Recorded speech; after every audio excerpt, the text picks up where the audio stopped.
ያው ከትናንትና ጀምሮ ማለት ነው ቤት እየፈለኩ ነውና ምንም ቤት የለም። እግዚአብሔር ማለት ደላላው አብረሽን ካላደርሽ ብሎ ከውጭ ሀገር ያስቀራት ምስኪኗ ሴት ድሆችን ከቤታቸው ያፈናቀሉ 5 አመራሮች በህግ ቁጥጥር ስር መዋላቸው ተነገረም። ያው ከትናንትና ጀምሮ ማለት ነው ቤት እየፈለኩ ነውና ምንም ቤት የለም። እግዚአብሔር ማለት ነው እኛ መኖራችንም ነው ዳዎች መኖር አይችሉም ነው እግዚአብሔር ማለት ነው። እኔ ደና ጭቃ ቤትና ብሎኬት እንኳን አይደለም እኮ የፈለኩት፣ ግን አሁን ካለውበት በቃ የተሻለ ማለት ብርድ ማያስመታ ቤት ነበር የፈለኩት፣ ግን በቃ አይቀመስም ዋጋው እግዚአብሔር ይመስማው። የዚች ልጅ ህይወት ወይም ስሜቷን የሚረዳው ማን እንደው ታውቃላችሁ? በሷ ህይወት ያለፉት። ግን ችግሩ እንደዚህ ወጣ አልክሰ ስትናገር የምትጠመደው በሌላ መንገድ ነው። ችግር ገጠመኝ ብለህ የምትናገር ከሆነ ሰራተኛም ከሆንክ የሆነ ችግር ከተፈጠረ አንተ ነህ እንደዚህ ያለ ችግር የምትናገረው ተብሎ ሌላ ከባድ ፈተና ይገጥማል። በተለይ ባለትዳር ሆናችሁ ልጅ ካላችሁ አብዛኛው ልጅ ያለው አይወድም። አብዛኛው አካባቢ ማለት ራስህን ሳትተካ እንድትኖር ነው የሚፈልገው። ብቻህን ሆነ ስትንቀሳቀስ እንድትኖር ነው የሚፈልግ። እኔ ቤት ኪራይ ስጠይቅ ልጅ ካለ 15000 ልጅ ከሌለ 12000 እንደዚህ ነው አብዛኛው ቦታ ሲሄድ የሚጠይቁ። እና ምን አለች? እኔ ብሎኬት ቤት አይደለም የፈለኩት፣ ጭቃ ቤት አይደለም የፈለኩት፣ ከብርድ የሚከላከል ነው። ደላለው አራስ ነክቶታል። ለዛውም መንግስት ጣልቃ ባይገባበት ምን ያህል ደረጃ እንደሚደርስ አስቡት። እንደዚህች ልጅ ምርር ብለህ ስትጠይቅ፣ ለምሳሌ ችግሬን ይፈታልኛል ብለህ ስታስብ መጨረሻ ላይ ችግር ከመጣ አንተ ነበርክ እንደዚህ ያለ የምትጠይቀው ብለው ሌላ ፈተና ያመጡብሃል። ችግርህን መናገር አትችል፣ መኖር እንዳትችል ሁሉ ነገር አስሮ ሲይዝ ተስፋ ያስቆርጣል። ወጣቱ ነህ፣ ብዙ መስራት እየቻልክ ብዙ ነገር ትገደባለህ። የመጨረሻ እንደዚህ ያለ ሶሉሽን የሚሆንህ ወደ ውጭ ትመለከታለህ፣ መውጣትን ትመለከታለህ። ውቅያኖስ በልቶ ቢቀርስ ካለፈልኝ እለፈልኝ ካላለፈልኝ የራሱ ጉዳይ ወደሚል ውሳኔ ትገባላችሁ። አንዳንዴ እንደዚህ ያለ ችግር ሲገጥማችሁ የልጇ ስሜት እኔም ስለምጋራት ነው። ቤት ፈልጉ ማግኘት አሁን ላይ ከባድ ነው። ደላላው አብረሽን ካላደርሽ ብሎ ከውጭ ሀገር ያስቀራት ምስኪኗ ሴት ይህቺ ከላይ የምትመለከቷት እህታችን ቲክቶክ ላይ ለበራ ብር ከፍዬም ደላላው አብረን ካላደርን ብሎ አስቀረኝ፣ አባቴ የሚያርስ በሬ ሸጦ ነው ብሩን የሰጠኝ በማለት ታሪኳን እያለቀሰች አጋርታለች። ገና ለገና ተሰድጄ ህይወቴ ይቀየራል፣ ቤተሰብ እረዳለሁ ብላ ቤተሰብም ያለ የሌለ ንብረታቸውን ሸጠው ይህን ሁሉ መስዋዕትነት የከፈሉላት ልጅ በአንድ ደላላ ስጋዊ ስሜት ምክንያት ህይወቷ መሰናከሉም አጋጣሚውን ተጠቅሞ ለራስ ስሜት ብሎ የሰውን ተስፋ መጨለም አሳፋሪ ተግባር ነውና እባካችሁ እንትዛዘን። የዚች ልጅ ሚዲያ ወጣ እንጂ የብዙ ሴቶች ፈተና ይህ ነው። የብዙ ወንዶች ፈተና ደግሞ ገንዘብ መጠየቅ ነው። ኢትዮጵያ እንደፈለገ እያዞራት ያለው አሁን ደላላ ነው። ኑሮ ውድነቱን ቢያስወድድ ደላላ፣ እንደዚህ ያለ በስጋዊ ነገር ካልፈጸምኩ ብሎ የሚያስቸግር ደላላ፣ በህገ ወጥ ልኮ ዜጎችን የሚያሰቃይ ደላላ፣ የመሬት ውድነት እንዲፈጠር የሚያደርግ ደላላ፣ ቤት ኪራይ እንዲወደድ የሚያደርግ ደላላ፣ ሳይማሩ ቱጃር ሀብታም የሆኑ ደላሎች ናቸው። በጣም ሀብታም በፐርሰንት ለማግኘት ሲሉ 20% ለማግኘት ሲሉ 10,000 ከነበረ 20,000 አድርገው ይጠሩልሃል። ይሆናል በዚህ ልክማ እንደዚህ ያለ ይሄማ እንኳን ከ20 ከዛ በላይ ይሆናል ብለው ያሳምናሉ። እና ለምን ገደብ እንደማያወጣላቸው አይገባኝም። በራሳቸው ፈቃድ ይሆን ህግ ይኖረው አይኖረው ያን ያክል ዲቴይሉ ሂንቱ የለኝም። ግን እንደነሱ ኑሮን ያስወደደ ማንም የለም። ቤት ቀይረህ እኮ በአንተ ፈቃድ ራስን ችለህ ማስገባት አትችልም። ጓደኛ ምናምን ሰብስበህ ማስገባት አትችልም። እነሱ ነው የሚወስኑልህ። በተለይ ወደ ኮየ ፈጨ እነዚህ ኮንዶሚኒየም አካባቢ የምትኖር ከሆነ ከባድ ነው። ይቺ ልጅ አውጥታ ተናገረች እንጂ ብዙ ሴቶች የሚፈተኑበት ይሄ ነው። አሁን ይቺ ልጅ በእርግጥ ትክክለኛ ማስረጃው አይኖራትም። ቢኖራት የሚገባ ቢቀጣ ድጋሜ ሌሎችም አይሞክሯትም ነበር። ይህም ሁሉ ለፍታ ጥራ ግራ አብሬሽ ካላደርኩ ማለት ትልቅ ወንጀል ነው እና እንደ ደላላ በኢትዮጵያ የጠገበ ህዝብን የሚያሰቃይ የለም። በህገወጥ ልከው የሚያሰቃዩት እነሱ ናቸው። እኔ ደላላ ላይ ትክክለኛ እርምጃ ተወሰደ ሲባል ራሱ ሰምቼ አላውቅም። በሁሉም ነገር እጃቸው አለበት ደላላዎቹ። ድሆችን ከቤታቸው ያፈናቀሉ 5 አመራሮች በህግ ቁጥጥር ስር መዋላቸው ተነገረም። የአዲስ አበባ ከተማ አስተዳደር በንፋስ ስልክ ላፍቶ ክፍለ ከተማም ወረዳ 5 አቅመ ደካማ ነዋሪዎችን ከቀበሌ ቤታቸው በህገ ወጥ መንገድ ያፈናቀሉ 5 የክፍለ ከተማውና የወረዳ አመራሮችን ከኃላፊነታቸው በማንሳት በህግ ቁጥጥር ስር መዋሉን አስታውቋል። ድሆችን ከቤታቸው ያፈናቀሉ 5 አመራሮች በህግ ቁጥጥር ስር መዋላቸው ተነገረም።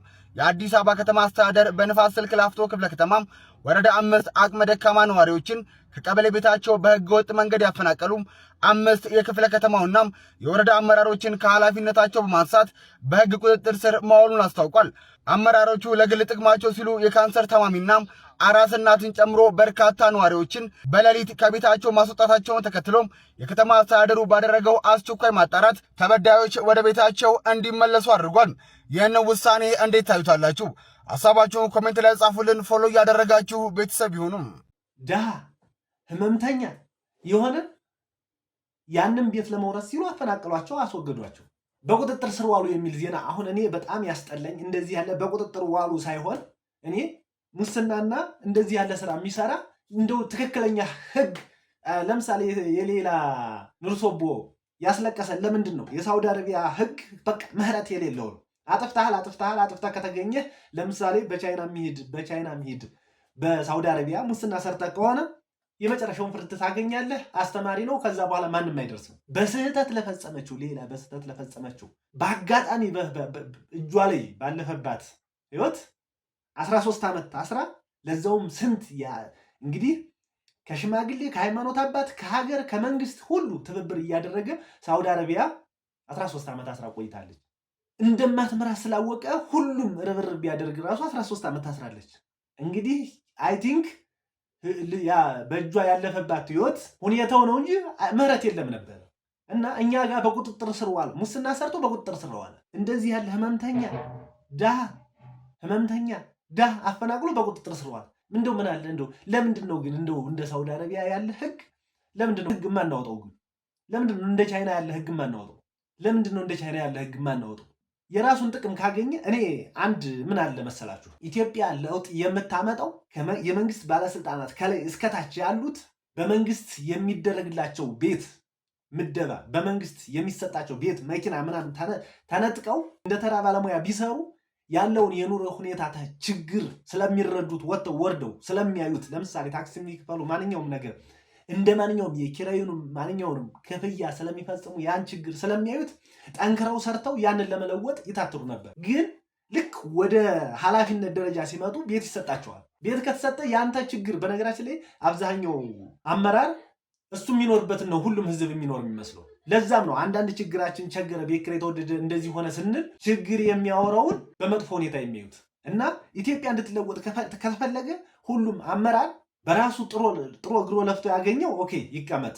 ግን መንግስት መስጠትን አቁሞ ልክ እንደ ተራ ባለሙያው ቢንቀሳቀስ፣ እኔ በጣም ሃይ ሌቭል ያሉትን አላልኩም፣ በወረዳ የሚሰሩ በመንግስት መስሪያ ቤት የሚሰሩ ዳይሬክተር ነኝ ምናምን የሚባሉት ተራ በሰርቪስ እንደ ማንኛውም መንግስት ሰራተኛ ቢንቀሳቀሱ ኑሮ የኢትዮጵያ ችግር ምንድን ነው ብለው ለይተው የመፍታት እድል ይኖራቸው ነበር። ለምሳሌ አሁን በአንበሳ ባስ የሚሄዱና ወይም በአንበሳ ባስ በሸገር ባስና እንደዚህ በህዝብ ማመላለሻ የሚሄዱና ተራ መንገዱ ዝግትግት አድርገው አንድ ሰው ይዘው የሚሄዱትን የእሱን ችግር ራሱ ቀርፈው የህዝብ ማመላለሻ የሆነውን ራሱን ችሎ አንድ መስመር እንዲኖረው ያደርጉ ነበር። ሁለተኛ፣ የኑሮ ውድነት በሚያመጡ ነጋዴዎች ላይ እነሱም እንደተራው እንደደኸው ግለሰብ ወጥተው ወርደው የሚያዩ ቢሆኑ እነዚህ ነፃ ገበያ በሚሰሩት ላይ አላስፈላጊ ዋጋ ጭማሪ የሚያደርጉት ላይ ትክክለኛ እርምጃ ይወስዱ ነበር። ሁሉም ነገር ተሟልቶላቸዋል። ቤት አላቸው፣ መኪና አላቸው፣ የነዳጅ የሚባል አላቸው፣ የቤት አበል አላቸው፣ ሁሉ ነገር አላቸው። ምን ጎሉባቸው? ምን? በነገራችን ላይ ሰው ሲጨንቀው ነው ወደ መፍትሄ የሚገባው። እነሱ ችግር አልገጠማቸውም፣ ምን አልገጠማቸውም። ስለዚህ ሶሉሽን ለመፍጠር ምንም ያን ያክል አይሄዱበትም። ከዚህ ውስጥ አንዴ ስብሰባ ተሰብሰበንና ምን ቢለን ጥሩ ነው፣ ዶሮ የማያረባ እጁን ያውጣለን። እንግዲህ ስንት ተከራይ አለ። ሳፋ ውጭ ማውጣት የማይችል ባለበት ተከራይ ባለበት ሰራተኛ ውስጥ ቤት ዶሮ የማያረባ እጁን ያውጣ፣ ሁሉም ማርባት አለበት ብሎ እንደ ማስጠንቀቂያ ዘል ሰጥቶ ወጣ። ይሄ ሰውዬ አሁን ወደ ግራ ወደ ቀኝ አያስብም። እንግዲህ ጎማ እንኳን ውጭ ላይ ማስቀመጥ የማትችልበት ቦታ አለ።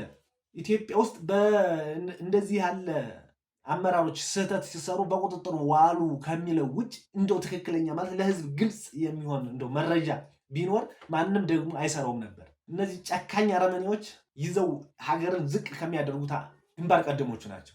እና ይሄ እንደው ምንጊዜም እንደው የሚጸጽተኝ ለምንድን ነው ትክክለኛ ህግ የማይወሰድ? ለምን?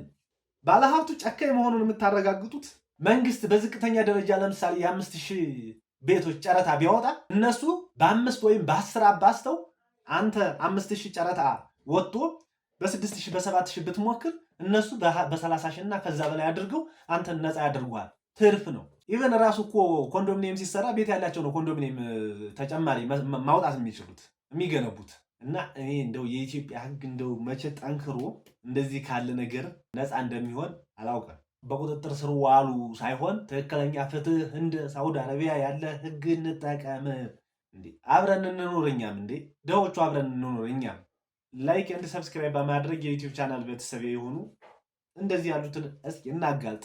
ምናልባት አንድ ቀን ፍትህ በትክክል ሊሰፍን ይችላልና ከብዙ ጥያቄዎች በኋላ ነው ነገሮች ተግባራዊ የሚሆኑት። ለምሳሌ አሁን በቤት ከሄዳችሁ ከስንት ጥያቄ በኋላ ነው መንግስት በአከራዮች ጣልቃ እንዲገባ የሆነው። አሁንም እንደዚህ ያሉ ጥያቄዎችን እስኪ ደጋግመን እናንሳ። አንድ የተግባራዊ ይሆናሉ። ዝም ካልን ይቀጥላል። ላይክ ኤንድ ሰብስክራይብ በማድረግ የዩቲዩብ ቻናል ቤተሰብ የሆኑ አመሰግናለሁ።